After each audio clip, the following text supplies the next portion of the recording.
اعوذ باللہ من الشیطان الرجیم بسم اللہ الرحمن الرحیم السلام علیکم ورحمۃ اللہ وبرکاتہ۔ میرے عزیز بھائیو بہنوں اور بچوں، آج کا جو ہمارا موضوع اور عمل ہے یہ صلاۃ التسبیح کا ہے۔ آج کی اس ویڈیو میں آپ کو اس کے پڑھنے کا طریقہ اور اس کی فضیلت بھی بیان کروں گا، اور یہ کب پڑھنی چاہیے اور کیسے پڑھنی چاہیے۔ اس ویڈیو کو مکمل دیکھیے گا تو انشاءاللہ تعالی میں کوشش کروں گا کہ آسان لفظوں میں آپ کو واضح طور پر اس کا طریقہ بیان کر سکوں۔ میرے عزیز بھائیو بہنوں اور بچوں، جو اللہ کا بندہ یا اللہ کی بندی صلاۃ التسبیح ادا کرنا چاہے تو اسے چاہیے کہ پہلے صلاۃ التسبیح کا طریقہ سیکھے اور پھر اسے پڑھے۔ اور میرے بچوں، ایک چیز انتہائی غلط ہے کہ ہم میں سے بہت سارے لوگ فرض نماز پر توجہ نہیں دیتے، لیکن ہم میں سے بہت سارے لوگ ایسے ہیں جو صلاۃ التسبیح ادا کرنے کے لیے بےتاب ہوتے ہیں۔ میرے بچوں، فرض نمازوں کے تارک کو پہلے سچی توبہ کرنی چاہیے، تو پھر اگر وہ صلاۃ التسبیح پڑھتا ہے تو پھر اسے یقیناً فائدہ ہوگا، اس دنیا میں بھی اور انشاءاللہ تعالی آخرت کے دن بھی۔ کیونکہ میرے بچوں، فرض قضا کر کے نفل پڑھنے میں کوئی فائدہ نہیں ہے۔ صلاۃ التسبیح فرض نہیں ہے، یہ نفلی عبادت ہے، اور نفلی عبادت اس وقت فائدہ مند ہوتی ہے جب فرض کو مکمل طریقے سے ادا کرتے ہوں۔ اور بہت سارے لوگ فرض تو پڑھتے نہیں، مگر کبھی کبھی صلاۃ التسبیح پڑھ کر یہ فرض کر لیتے ہیں کہ ہم نے سارے فرض ادا کر دیے، جبکہ ایسا نہیں ہے۔ فرض اپنی جگہ پر فرض ہی ہے۔ تو چلو میرے بچوں، آپ کو میں بیان کرتا ہوں صلاۃ التسبیح کی فضیلت۔ ہمارے آقا دو جہاں صلی اللہ علیہ وآلہ وسلم نے اپنے چاچا سیدنا عباس رضی اللہ تعالیٰ عنہ سے فرمایا، اے چاچا، کیا میں تمہیں ایسی چیز کی خبر نہ دوں کہ جب تم اسے بجا لاؤ تو تمہارے 10 طرح کے گناہ، یعنی اگلے پچھلے نئے پرانے، قصدن و سہون، صغیرہ و کبیرہ، ظاہر و پوشیدہ گناہ سب مٹ جائیں۔ اور فرمایا ہمارے آقا نے، اگر ہو سکے تو ہر روز یہ نماز پڑھ لیا کرو، اور اگر ہر روز نہ پڑھ سکے تو ہفتے میں ایک بار۔ اور اس کا فائدہ اتنا ہے کہ اگر ہفتے میں ایک بار بھی ہم میں سے کوئی نہ پڑھ سکے سستی کی وجہ سے تو مہینے میں ایک بار پڑھ لیں، اگر وہ بھی نہ ہو سکے تو سال میں ہی ایک مرتبہ ادا کر لیا جائے، اور اگر یہ بھی نہ ہو سکے تو زندگی میں ہی ایک مرتبہ ضرور پڑھ لی جائے، کیونکہ اس میں تیسرے کلمے کے الفاظ ہیں، اس میں اللہ تعالیٰ کی حمد و ثنا ہے۔ تو میرے بچوں، اس کا میں طریقہ آپ کو بیان کرتا ہوں۔ یہ آپ نے 4 رکعت نماز پڑھنی ہے، نیت کرنی ہے آپ نے صلاۃ التسبیح کی، اور ہر رکعت میں سورہ فاتحہ اور اس کے علاوہ کوئی بھی سورت پڑھ کے اور قرات سے فارغ ہو کر رکوع میں جانے سے پہلے کھڑے 15 مرتبہ آپ نے یہ پڑھنا ہے، بسم اللہ الرحمن الرحیم، سبحان اللہ والحمد للہ ولا الہ الا اللہ واللہ اکبر۔ اس کا ترجمہ کیا ہے؟ پاک ہے اللہ، سب تعریفیں اللہ کے لیے ہی ہیں، اور نہیں کوئی معبود مگر اللہ، اور اللہ بہت بڑا ہے۔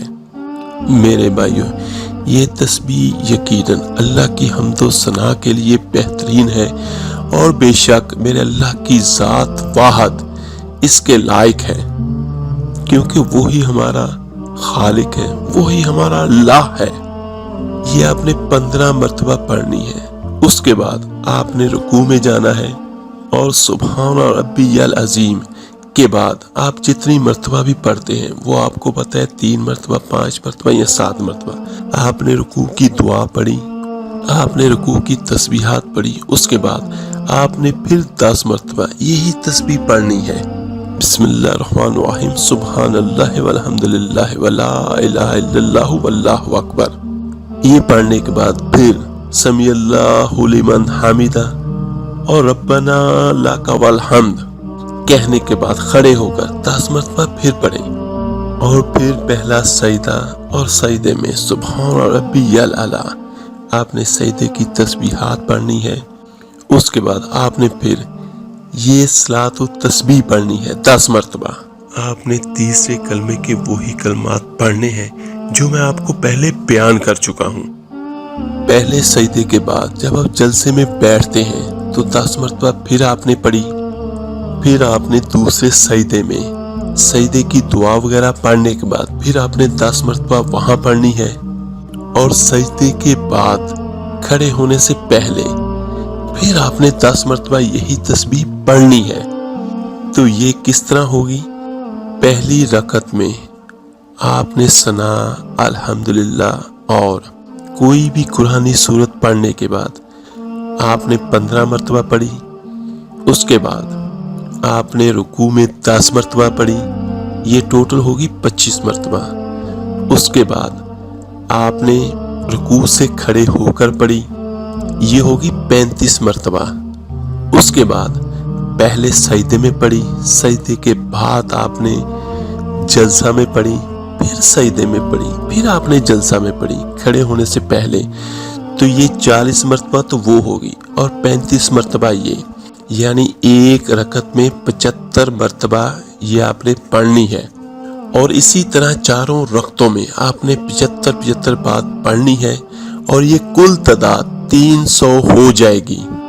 اور میرے بھائیوں، اس کے بعد آپ اپنے اللہ سے دعا کریں، سچے دل سے توبہ کریں، تو انشاءاللہ تعالیٰ آپ کی توبہ بھی قبول ہوگی اور آپ کی ساری مشکلات پریشانیاں بھی دور ہوں گی۔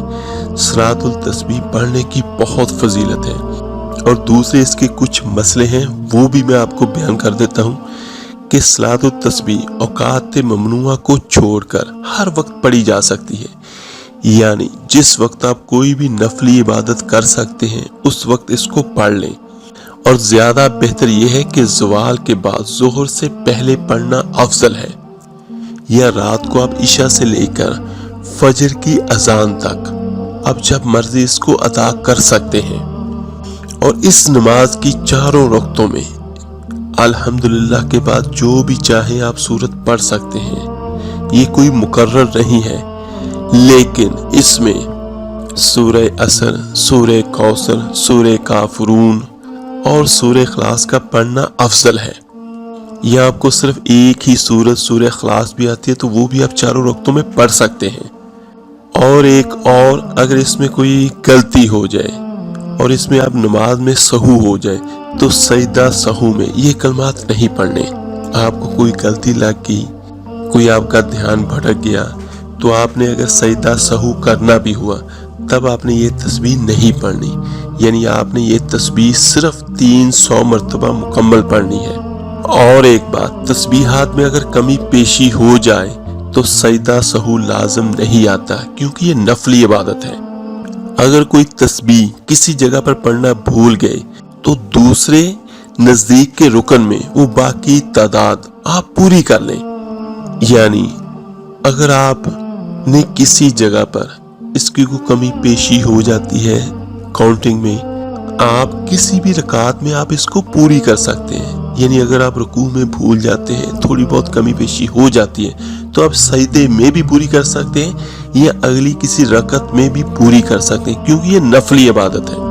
یعنی ایک رکعت میں 75 بار پڑھنی ہے، آپ نے 70 مرتبہ پڑھ لی تو اگلی رکعت میں آپ 80 مرتبہ بھی پڑھ سکتے ہیں، لیکن زیادہ بہتر یہی ہوتا ہے کہ 75 مرتبہ پڑھیں، اس سے آپ آسانی کے ساتھ پڑھ بھی سکیں گے اور آپ کو غلطی کا امکان بھی کم سے کم ہوگا۔ اور سب سے اہم ایک بات، نماز میں آیات یا کلمات کا انگلیوں پر گننا مکروہ ہوتا ہے، لیکن اگر آپ انگلیوں کو دبا کر ہلکے اشارے سے گنتی یاد رکھیں تو کوئی حرج نہیں ہے، یعنی اگر واضح طور پر آپ ہاتھ ہٹا کر تو آپ گنتی کرتے ہیں تو یہ مکروہ ہے میرے بھائیوں۔ آپ صرف اپنے دل میں اس کی گنتی کر سکتے ہیں تو یہ سب سے بہترین ہے۔ میرے عزیز بچوں، میں نے کوشش تو یہی کی ہے کہ میں بہت تفصیل کے ساتھ آپ کو بیان کر سکوں، پھر بھی اگر کسی چیز کی کمی رہ گئی ہو تو آپ نیچے کمنٹس میں مجھ سے پوچھ سکتے ہیں، جب بھی مجھے وقت ملا انشاءاللہ میں آپ کو اس کا جواب ضرور دوں گا۔ اور یہ صلاۃ التسبیح آپ کسی بھی موقع پر پڑھ سکتے ہیں، رمضان میں، محرم میں، پورے سال کے 12 مہینوں میں، صرف ان اوقات میں نہیں جو مکروہ اوقات ہیں یا زوال کا اوقات ہوتے ہیں۔ چلے میرے عزیز بھائیوں اور بہنوں، یہ نماز پڑھیں اور اللہ تعالیٰ سے دعا کیجیے گا اپنے لیے بھی اور ساری امت محمدی صلی اللہ علیہ وآلہ وسلم کے لیے بھی، کہ اللہ تعالیٰ سبھی انسانوں کو اور سبھی جنات کو جو مسلمان ہیں اللہ تعالیٰ سبھی کو معاف کرے، آمین ثم آمین۔ تو ملتے ہیں جلدی انشاءاللہ تعالیٰ ایک نئی وظیفے عمل کے ساتھ۔ اپنا بہت بہت خیال رکھیے گا۔ اللہ حافظ۔ علیہ وسلم صلی اللہ علیہ وسلم۔